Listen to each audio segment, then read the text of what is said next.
الفضل YouTube channel میں آپ کا استقبال ہے۔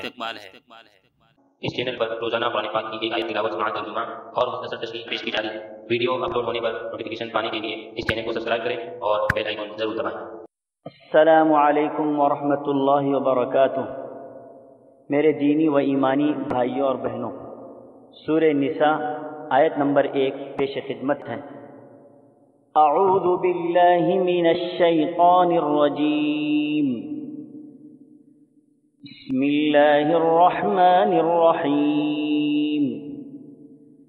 یا ایہا الناس اتقوا ربکم الذی خلقکم من نفس واحدۃ وخلق منها زوجها وبث منهما رجالا كثيرا ونساء واتقوا الله الذي تساءلون به والأرحام إن الله كان عليكم رقيبا۔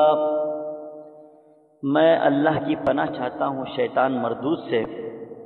شروع کرتا ہوں اللہ کے نام سے جو بڑا مہربان نہایت رحم والا ہے۔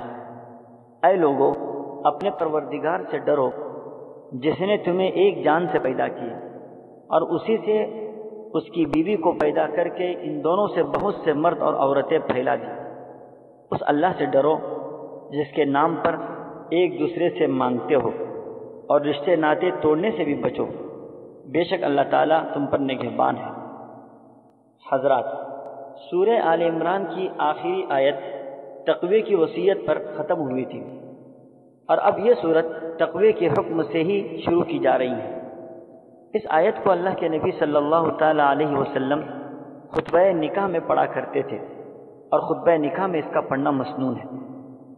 قرآن پاک کے اندر جہاں جہاں بھی لفظ یا ایھا الناس استعمال کیا گیا، یعنی اے لوگو، اس خطاب میں تمام انسان شامل ہیں، مرد ہو یا عورت، مسلمان ہو یا کافر، نزول قرآن پاک کے وقت موجود یا قیامت تک آنے والے تمام انسان، سب کے سب شامل ہیں۔ اللہ تعالیٰ نے سب انسانوں کو ایک ہی انسان حضرت آدم علیہ السلام سے پیدا کر کے سب کو اخوت و برادری کے ایک مضبوط رشتے میں باندھ دیا ہے۔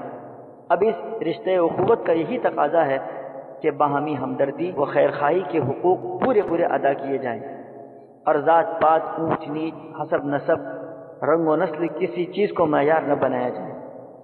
اس آیت کے پہلے حصے میں یہ تعلیم دی گئی کہ اپنے اس پروردگار سے ڈرو جس نے تمہیں ایک ہی ذات یعنی حضرت آدم علیہ السلام سے پیدا فرمایا، پھر ان سے حضرت حوا کو پیدا کیا، پھر اس جوڑے کے ذریعے مرد اور عورتیں پیدا کی اور پوری زمین میں ان کو پھیلا دیا۔ اب اپنی پوری زندگی خدا سے ڈرتے اور اس کے احکامات پر چلتے ہوئے گزارو۔ آیت کے دوسرے حصے میں دوبارہ تقوی کی وصیت کرتے ہوئے کہا جا رہا ہے کہ ڈرو اس پروردگار سے جس کے نام کے ذریعے سے تم دوسروں سے اپنے حقوق کا مطالبہ کرتے ہو اور اپنے ہر معاملے میں اسی کا واسطہ دیتے ہو۔ پھر مزید فرمایا جا رہا ہے کہ رشتے ناتوں کے معاملے میں بھی اللہ سے ڈرو، یعنی تمام رشتہ داریاں خواہ باپ کی طرف سے ہوں یا ماں کی طرف سے، اس میں محرم اور غیر محرم دونوں رشتے مراد ہیں۔ حضرات، رشتہ و ناتوں کا توڑنا سخت گناہ کبیرہ ہے، اس کو قطع رحمی کہتے ہیں۔ احادیث میں قرابت داریوں کو ہر صورت میں قائم رکھنے اور ان کے حقوق ادا کرنے کی بڑی تاکید اور فضیلت بیان کی گئی ہے، جس کو صلہ رحمی کہا جاتا ہے۔ ایک جگہ ارشاد نبوی ہے، اللہ کے نبی صلی اللہ علیہ وسلم نے فرمایا، جس کو یہ بات پسند ہو کہ اس کے رزق میں کشادگی پیدا ہو اور اس کی عمر دراز ہو تو اسے چاہیے کہ صلہ رحمی کریں۔ ایک جگہ اللہ کے نبی صلی اللہ تعالی علیہ وسلم نے فرمایا کہ صلہ رحمی کرنے سے آدمی سلامتی کے ساتھ جنت میں داخل ہوگا۔ اللہ کے نبی صلی اللہ علیہ وسلم نے یہ بھی فرمایا کہ کسی محتاج کی مدد کرنا صرف صدقہ ہی ہے، اور اپنی کسی عزیز قریب کی مدد کرنا صدقہ بھی ہے اور صلہ رحمی بھی، یعنی اس پر 2 اجر ملیں گے۔ اس کے علاوہ قطع رحمی کرنے والوں کے لیے بڑی سخت وعید بھی بیان کی گئی ہے۔ حدیث میں ہے کہ جو آدمی حقوق قرابت کی رعایت نہیں کرتا وہ جنت میں نہیں جائے گا۔ اللہ کے نبی صلی اللہ تعالی علیہ وسلم نے فرمایا، اس قوم پر اللہ کی رحمت نہیں اترتی جس میں کوئی قطع رحمی کرنے والا موجود ہو۔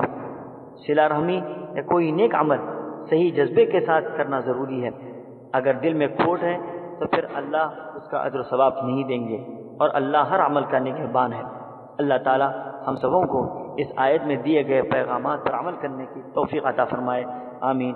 وآخر دعوانا ان الحمد للہ رب العالمین۔